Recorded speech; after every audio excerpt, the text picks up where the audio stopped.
Les tests d'ovulation, je ne suis pas contre. J'ai fait mes 2 enfants grâce aux tests d'ovulation, mais le test d'ovulation ne va pas confirmer avec certitude l'ovulation. C'est-à-dire que pour certaines personnes, il n'y a aucun souci, elles vont ovuler, le test va être positif, puis négatif, et puis nickel, 14 à 17 jours plus tard, elles ont leurs règles. Effectivement, on peut comprendre qu'il y a eu une ovulation.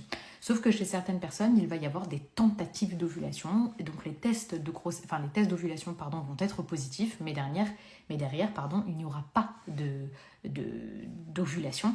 Et donc, en fait, on va être un peu...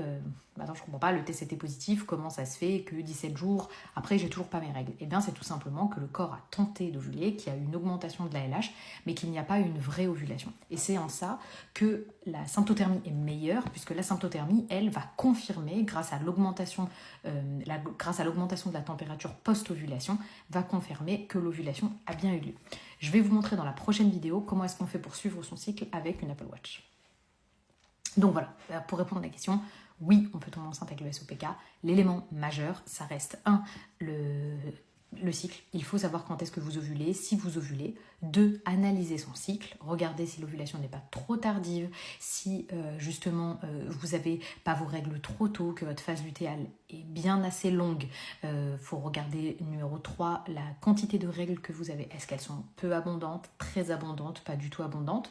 5, il faut regarder également si vous avez beaucoup de mycose vaginale. Ça aussi, c'est un facteur clé de la fertilité et très peu de gens en parlent. Donc voilà, mais oui, on peut très bien tomber enceinte avec le syndrome des ovaires polykystiques. C'est juste un peu long et pour certaines, pour retrouver leur cycle, c'est un vrai travail à faire.